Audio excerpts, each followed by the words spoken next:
Halo teman-teman, kembali bersama Minlock. Hari ini Minlock mau nge-review sepatu bola dari Mills, yaitu Mills Astro Vizare Elite. Sepatu ini tersedia untuk versi prime-nya juga, versi yang lebih murah.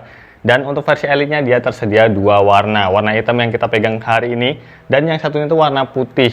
Kita akan bahas dulu soal desain dari sepatu ini. Banyak banget yang bilang sepatunya itu mirip dengan Adidas Copa ataupun Nike Tempo Legend, seperti itu. Tapi memang dari sekilas mirip, tapi itu kita akan kesampingkan soal mirip-miripnya, kita akan bahas untuk Vizare Elite ini. Kita lihat dari segi desain memang dia terdapat lekukan-lekukan sebuah embus di sini, memberikan kesan yang lebih natural dan juga lebih klasik seperti itu teman-teman. Kemudian untuk bagian logonya dia menggunakan logo rubber, dan untuk bagian lidahnya dia terdapat keniting ataupun material polyester rajut. Kemudian untuk talinya seperti ini tali PP yang udah umum digunakan oleh Mills. Dan yang terbaru adalah di bagian sole pad-nya. Ini adalah konfigurasi sole pad terbaru dari Mills dan baru disematkan di Astro Vizare Elite. Nanti kedepannya bakal dipakai juga di sepatu-sepatu Mills yang lainnya. Dan nanti kita akan bahas juga untuk sole pad-nya ini, gimana sih rasanya dengan sole pad terbaru ini, apakah worth it, apakah nyaman, apakah cocok juga untuk tipe kaki lebar, nanti kita akan bahas juga. Nah, sepatu ini dibanderol dengan harga 649.000, dan kalian bisa dapetin di harga 500 ribuan setelah diskon, dan kalian bisa dapetin di Set Sport Palembang, ataupun nanti link pembeliannya saya sertakan di deskripsi video ini. Saya carikan harga termurahnya. Kemudian kita akan bahas soal material yang digunakan di sepatu ini, mulai dari material uppernya. Untuk lapisan upper terluarnya digunakan synthetic leather, kemudian di bagian dalam dia menggunakan polyester rajut yang sangat tipis namun sangat kokoh. Kemudian di bagian kenitingnya, karena untuk bagian kenitingnya selain di bagian menutupi untuk tangnya, tapi dia juga menutupi area keseluruhan di bagian upper bagian dalamnya. Walaupun dia 3 lapis, tapi untuk setiap lapisnya itu cukup tipis, sehingga secara keseluruhan upper dari Astro Vizare Elite ini tetap tipis seperti itu teman-teman. Kemudian untuk bagian sole pad-nya masih menggunakan material TPU tapi dengan konfigurasi yang terbaru, dan dia terdapat jenis stud terbaru juga. Dia paduan antara round stud dan juga di sini ada setengah lingkaran seperti bulan sabit seperti itu ya teman-teman, di bagian bawah dan ada di bagian ujungnya juga.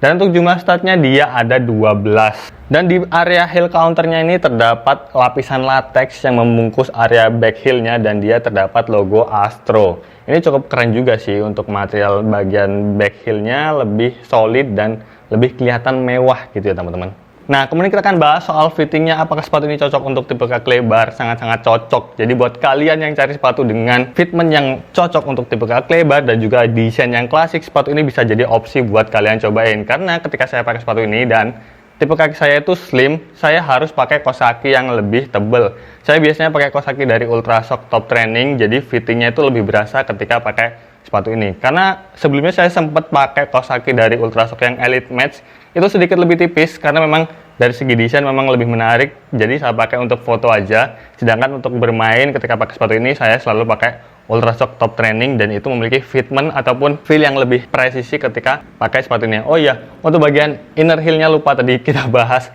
Dia menggunakan material yang udah sering digunakan oleh Mills, yaitu soft suede, dan ini ada bantalannya. Kemudian untuk bagian inner heel-nya juga dia nggak terlalu keras dan kaku, sehingga memberikan feel ataupun fit yang lebih presisi di area tumit kaki kita. Dan juga yang paling penting adalah nggak bikin blister ataupun lecet di bagian tumit kaki kalian. Karena ketika saya pakai sepatu ini sampai sekarang pun, ya walaupun belum banyak saya gunakan, tapi benar-benar nyaman untuk area tumitnya. Kemudian untuk bagian desain area toe box-nya juga dia memiliki ruang yang cukup luas, sehingga memberikan ruang yang lebih maksimal dan lebih nyaman di area jari-jari kita. Jadi benar-benar sangat cocok untuk tipe kaki lebar ya teman-teman.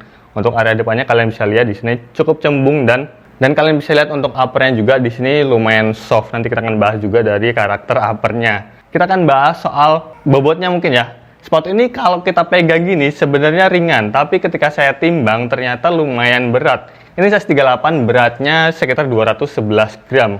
Lumayan berat untuk size 38. Biasanya untuk sepatu-sepatu bola saya yang size 38 itu di bawah 200 gram semua. Ini 211 gram. Ini lebih berat daripada Triton Dazzler 1.2 Elite. Ini sekitar 199 gram kalau nggak salah, masih di bawah ya sekitar 200 gram lah. Padahal ini masuk dalam kategori sepatu yang lumayan berat. Tapi ini sedikit lebih berat. Tetap nggak nyangka sih ketika dipakai itu nggak kerasa berat gitu sepatu ini. Dan feel-nya tuh enak karena uppernya nggak terlalu tebel juga. Tapi ketika ditimbang ternyata beratnya itu lebih berat daripada Triton Dancer tadi. Ya, seperti itu ya, teman-teman. Kemudian kita akan bahas soal feel dan kenyamanan ketika pakai sepatu ini. Seperti yang saya bilang di awal, sepatu ini cocok untuk tipe kaki lebar, tapi menurut saya kekurangannya adalah kita butuh waktu yang lama untuk break in ataupun penyesuaian dengan sepatu ini. Karena dari karakter uppernya, walaupun dia menggunakan synthetic leather, sintetik menyerupai dengan karakter sepatu kulit gitu ya teman-teman, tapi dari karakter uppernya itu dia lumayan agak kaku. Ketika kita tekuk gini, dia terdapat seperti ada patahan gitu di area uppernya. Jadi kalau biasanya kalau kita pakai sepatu bola kulit ataupun material synthetic leather yang cukup soft, dia bakal mengikuti dengan lekukan ketika kita melakukan akselerasi atau kaki kita ditekuk gitu teman-teman. Tapi ketika Astro Vizare Elite ini ditekuk, dia terdapat patahan dan kurang mengikuti dengan bentuk ataupun kontur kaki kita. Jadi menurut saya untuk dari segi material upper ini sedikit lebih kaku daripada material upper synthetic leather pada umumnya. Jadi tapi dari segi kesolidan ini sih the best banget. Benar-benar memiliki karakter yang solid namun agak kurang soft. Seperti itu ya teman-teman. Kalian bisa lihat di sini. Dari gambar kayak gini kalian harus udah bisa membayangkan ya gimana rasanya menggunakan sepatu dengan karakter upper seperti ini. Nah, kemudian dari segi fitting ini panjangnya juga pas, sampingnya juga pas, apalagi untuk tipe kaki lebar ini cocok banget. Kemudian untuk bagian lidahnya ini ataupun bagian kenitingnya dia juga mencengkram dengan sangat baik di area pergelangan kaki kita. Jadi untuk dari looknya, kemudian dari feel kenyamanan di area pergelangan kaki ini benar-benar nyaman banget, dan di bagian tumit juga seperti yang saya bilang tadi benar-benar mencengkram dengan sangat baik dan memiliki kuncian yang sangat baik juga. Jadi untuk akselerasi ini benar-benar the best sih untuk area fitting. Kemudian untuk bagian sole padnya yang terbaru ini gimana sih rasanya? Dan untuk sole padnya ini kemarin saya cobain di lapangan-lapangan ini cukup empuk karena di area tempat saya bermain biasanya udah musim hujan. Jadi banyak lapangan-lapangan yang udah rumputnya subur, kemudian tanahnya itu gembur, dan ini memiliki daya cengkram yang sangat baik, dan yang paling penting adalah memiliki kestabilan yang sangat baik. Jadi ini adalah salah satu opsi sole pad yang menurut saya nyaman di tahun 2025 untuk brand lokal. Apalagi untuk bagian daya cengkram di bagian tumitnya. Ini untuk pijakan ketika kita melakukan shooting, untuk tumpuan kaki kiri dan kaki kanan untuk menendang, dia memiliki daya cengkram yang sangat baik. Jadi memiliki pijakan yang benar-benar sempurna. Jadi kita lebih pede melakukan tendang-tendangan gitu ya teman-teman. Dan nggak ada, misalnya kita melakukan pijakan itu ngerasanya benar-benar langsung menggigit atau memiliki daya cengkram yang sangat baik. Jadi nggak kegeser atau apapun, sehingga kita lebih pede untuk melakukan tendangan seperti itu. Kemudian untuk teknologi dari sole padnya juga dia masih sama, Range Intercross. Ini memberikan kuncian ataupun memberikan bantalan yang cukup kuat di area bawah telapak kaki kita, jadi memberikan kesan yang lebih nyaman ketika kita gunakan sole pad jenis ini. Dari segi fleksibilitas juga ini oke banget, cukup banget, nggak terlalu letoy dan nggak terlalu kaku. Kemudian untuk bagian statnya juga ini memiliki kestabilan sehingga kita lebih nyaman digunakan. Dan untuk akselerasi ketika kita melakukan putaran ataupun kita berakselerasi, ini benar-benar nyaman banget. Karena untuk dari konfigurasi statnya juga, ini memiliki penempatan yang menurut saya sangat-sangat pas, sehingga kita lebih nyaman untuk melakukan pijakan-pijakan dengan sepatu ini. Kemudian untuk dari segi upper di sini terdapat teknologi juga ACG Active Touch, yaitu teknologi yang disamarkan atau yang dibuat seolah-olah ini memberikan kesan yang lebih mudah melakukan passing dan kontrol. Tapi dari segi kenyataannya menurut saya ini cuma gimmick aja, walaupun memang dari segi desain dia cukup menarik, seolah-olah memberikan teknologi yang bisa meningkatkan passing dan kontrol kalian. Tapi dari secara umum menurut saya sama aja dengan material upper yang dari secara keseluruhan. Kemudian untuk dari segi feel-nya menurut saya masih enak, karena kan uppernya juga tidak terlalu tebal sehingga memberikan feel yang menurut saya masih terasa ketika kita sentuhan dengan bola, ataupun ball feelingnya masih enak, passing dan kontrol. Kemudian untuk tekstur upper di bagian luarnya juga dia keset sehingga memberikan kesan yang lebih presisi ketika kontak dengan bola.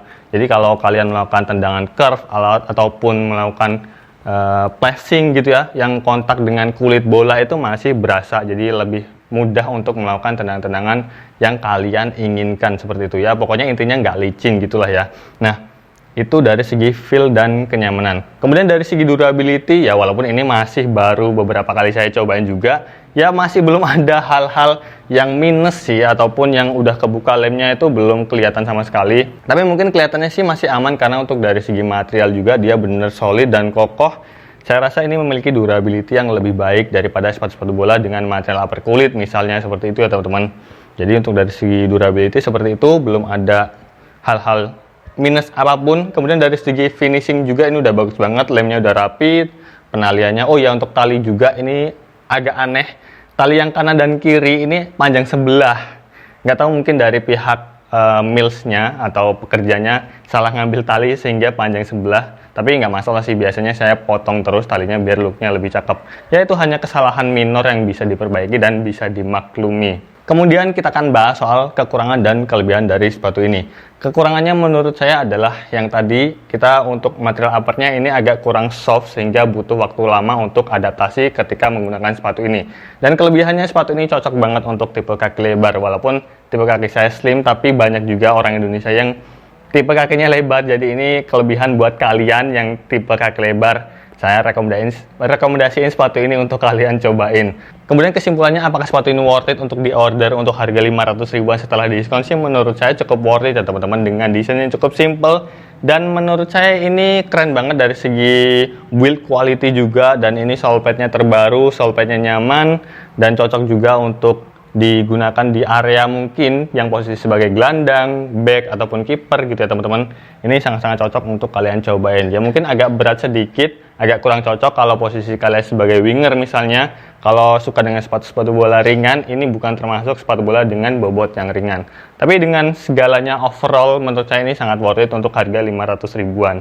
Dan mungkin itu aja sedikit review kami tentang sepatu ini. Semoga bermanfaat. Kalau ada yang kurang silahkan tulis di kolom komentar. Mungkin ada pertanyaan lain silahkan tulis di kolom komentar. Dan jangan lupa untuk subscribe ya teman-teman, biar lebih update untuk review-review kami selanjutnya ataupun brand lokal selanjutnya. Kalau kalian ada request foto apa lagi yang harus kami review, tulis aja di kolom komentar, nanti insya Allah kita bakal ulas juga. Dan terima kasih sudah nonton video ini. Sampai jumpa di video selanjutnya.